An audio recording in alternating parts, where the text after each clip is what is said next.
What is up, everybody? Welcome to another episode of Bio461 with Ethan Andresen. This is essay number 1. We're going to be talking about three main things today: homeostasis, osmosis, and diffusion. We're going to start off with homeostasis. Homeostasis is the ability of the body to maintain a stable internal environment. In other words, the ability of the body to basically stay alive, stay functioning, stay healthy. Okay? If we dive straight into homeostasis, we're going to talk about a few vocab words, how it works, okay? The first vocab word you need to know are variables. Variables are something that is measured in the body that we want to keep stable. For example, blood pressure, heart rate, we could say blood pH, temperature, all things that are important for us to function correctly, okay? Now, for each of these variables, the body has what's called a set point. The set point is the desired location of the variable. For temperature, we could say 98.6. For blood pH, we could say 7.3. For blood pressure, we could say 120/60. Basically, it's where your body is trying to be. Okay, so we're going to draw a line here that represents our set point. Today, we're going to be talking specifically about blood pressure. So next to it, I'm just going to write 120/60. Okay, that is our set point. Now the body realizes that staying exactly at 120/60 is impossible. So what it does is it has an upper parameter and a lower parameter where it says, all right, we may not be able to stay at 120/60, but we're going to do our best to stay within this zone. Okay, that is called the normal range. So we're just going to draw a line here and a line here. Now, as I'm sure pretty much all of you know, your blood pressure doesn't stay the same all day. It goes up, it goes down, you get stressed, you relax, you eat. Tons of different stuff can affect your blood pressure. So we could say your blood pressure is going to look something kind of like this. Okay? So while it's not exactly the same, while it's not exactly the same, your body is doing its best to keep it inside this normal range. However, we can't always do that. There are outside factors sometimes that are greater than our control.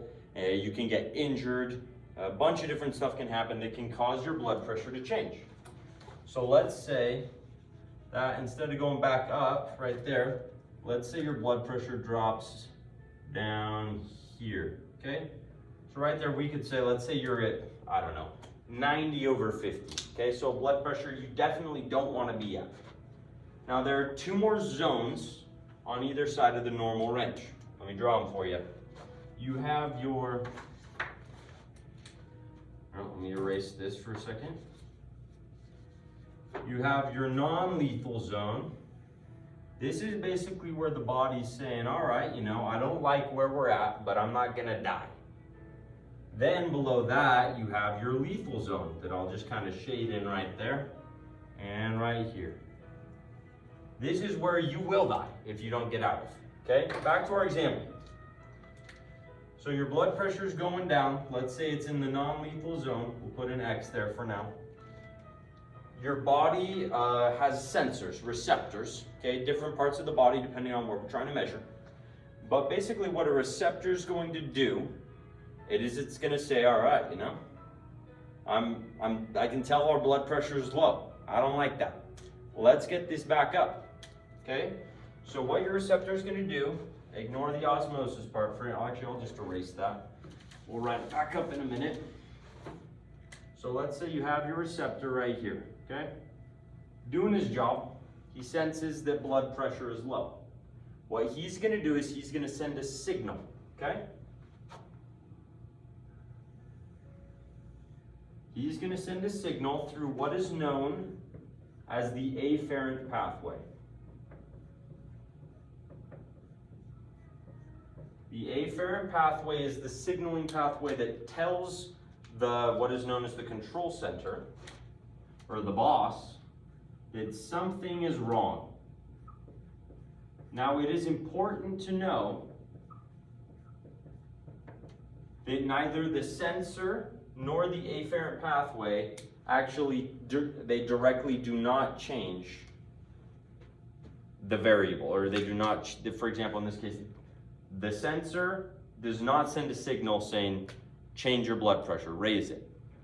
That's the job of the control center. All the sensor is doing is telling the control center that something is up. The control center is a certain organ in the body. Usually it's the brain, not always, depends on the pathway. Okay? So it tells the control center, hey, just so you know, our blood pressure is a little low, we don't like it, something bad could happen if we don't change it. What the control center is going to do is it's going to send out another signal. This signaling pathway is known as the efferent pathway.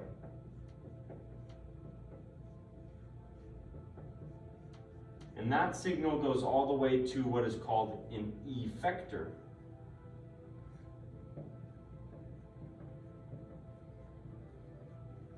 What that effector does is it effects, or it makes a change, it acts, okay? The control center says, hey, we just got word, blood pressure's low, we need to fix that. Here comes the command, here comes the order down the efferent pathway to the effector. Once again, the effector can change depending on the situation. In this case, the effector would be the heart, okay? The brain tells the heart, hey, blood pressure's down, we gotta get that up. Here's a few different things the heart could do. A few different things the heart could do. Number one, it could increase your heart rate. If the heart pumps faster, it's going to cause blood pressure to go up. Two, it could increase peripheral resistance. This just means that the veins, the arteries, they're all going to get smaller. They're going to constrict. It's called vasoconstriction. That's going to increase pressure, drive up heart rate. Okay? Those are two big ones. All the body is trying to do right now is raise blood pressure, trying to get our variable back in that normal range, okay?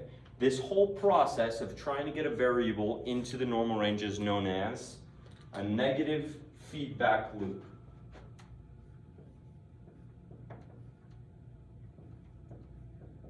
Negative may sound bad, but in the case of the body, in this case at least, it's good. A negative feedback loop means the body is doing everything it can, the effectors are working, and we're helping the body get back to normal. Okay, now a few different things could happen, okay?